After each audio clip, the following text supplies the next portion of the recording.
Gazzettino Magog, le notizie da non dimenticare. Edizione mensile straordinaria. Siamo qui nella landa del Fortescue e ovviamente come ospite speciale ho invitato proprio il mio amico Sir Daniel. Come va, amico mio Daniel? Oddio, grazie a tutti, sono contentissimo di essere ospite in questo programma di fine mese col mio amico Mike Losley. Ti ringrazio, amico mio, soprattutto perché mi hai portato una bella bottigliozza di Assenzio, sai che è il mio preferito.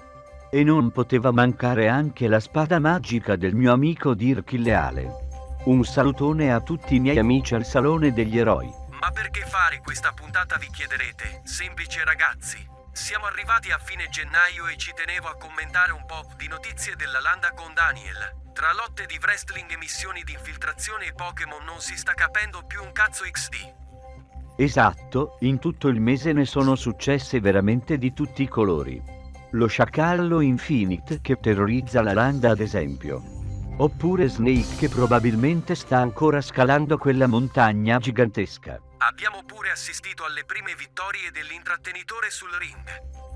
Ma ora, per sciogliere un po' il ghiaccio, prima di una notiziona, che ne dici di spiegarci per quale motivo te ne sei andato in giro a picchiare la gente mentre eri ubriaco e a ballare nudo in un hotel? Zio, ti meno con la mia spada, colpendoti alla cazzo di gatto. Ti prego, signor Scheletro, noi non abbiamo l'assenzio. Ti prego, non farmi del male.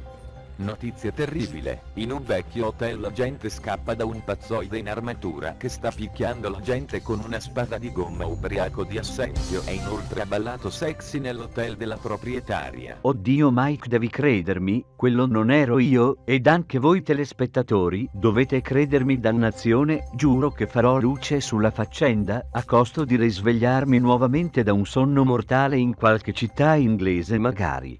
Volete saperne di più sullo scheletro pervertito ed ubriaco? Restate sintonizzati sul canale allora. A febbraio probabilmente usciranno fuori nuovi rumor sull'accaduto. Ma dici, Daniel, da dove ti è venuta tutta questa fissazione per l'assenzio? Se non sbaglio, quando eri umano bevevi solo vino rosso. Ecco, questa è una cosa molto curiosa, Mike. Vedi, quando ero in vita non rigevo molto l'alcol, quindi mi limitavo al sapore sopraffino del vino rosso al castello del re Pellegrino, ma una volta tornato in vita grazie alla magia di quello stregone ergastolante Zarok, ho scoperto che, non essendo provvisto di organi, posso bere tranquillamente l'assenzio a piacimento. Ovviamente se ne bevo troppo divento ubriaco ed inizio a parlare così. Capisco, io invece non ho avuto belle esperienze con l'alcol.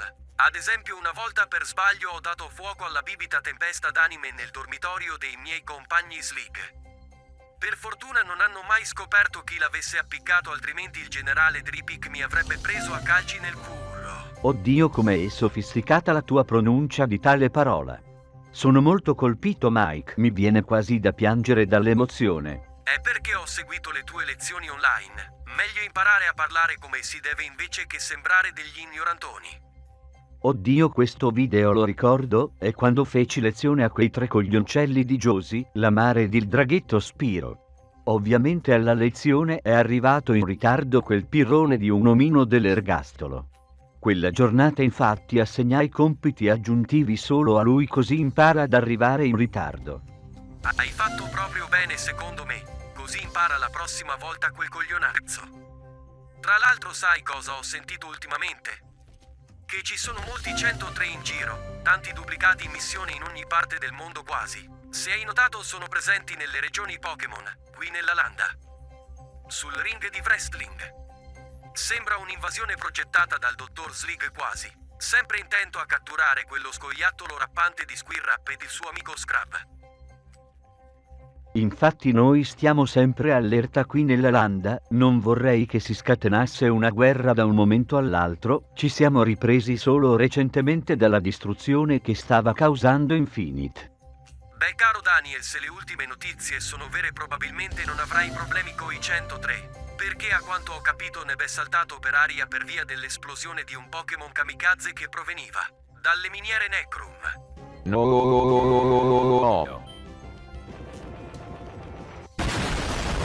Oddio Neb. Amico mio Neb, devo andare ad aiutarlo. È scoppiato in 1000 pezzettini, ini ini. Ho bisogno di Assenzio per superare la sua perdita. Ma dove vuoi andare, Daniel? È scoppiato tutto per aria, come pensi di aiutarlo? E poi ci sono già Squirrap e Scrub sulle sue tracce. Gli ultimi avvistamenti infatti ci informano che sono stati visti al parco Lotta travestiti da Solid Snake ed Otacon. Saranno sulle tracce di Neb.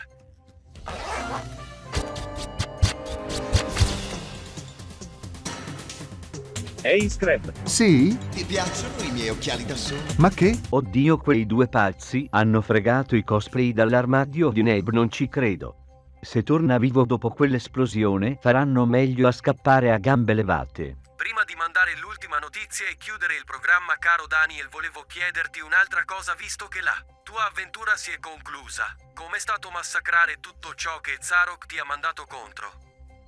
Inclusi i monaci con la pala che volevano sculacciarti. oddio, uno scheletro parlante. Vieni qui, fatti sculacciare con la mia pala. Mlem mlem, che goduria. Ricordo quei monaci pervertiti, li ho spiaccicati a colpi del mio fidato dildo di legno, spaccandoglielo nel culo. Ricordo inoltre che quella volta venne in mio soccorso il divino e supremo Vudica del Bosco direttamente dalla serie Loquendo di Crash Bandicoot del mio amico Doom Loquendo 93. Che bei tempi, ecco che mi scende la lacrimuccia. Per non parlare delle armature ciccione nella palude dei morti dementi che sembravano i cugini di Barney dei Simpson.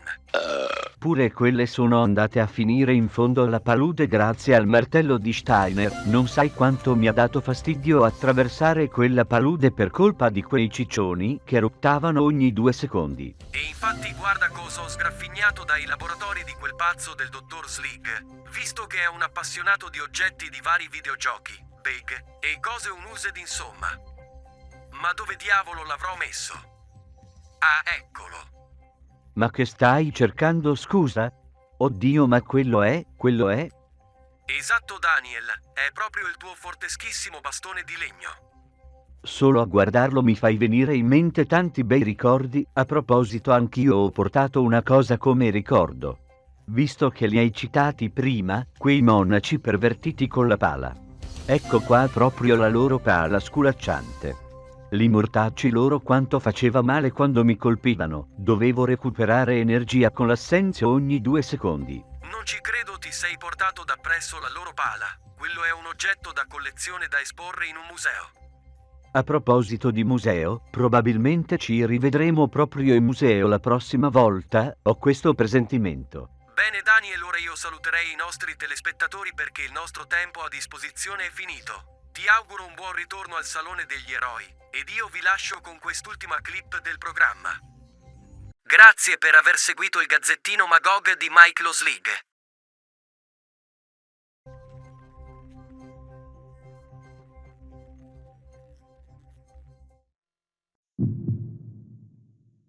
Fuori l'intrattenitore. Fuori Infinite. E fuori il Mishima. La testata del predictatore.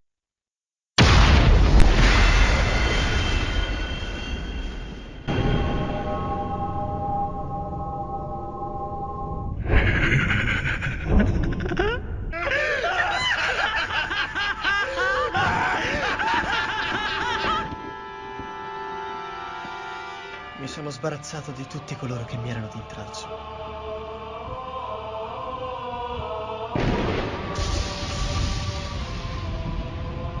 Io sono il dio di un nuovo mondo.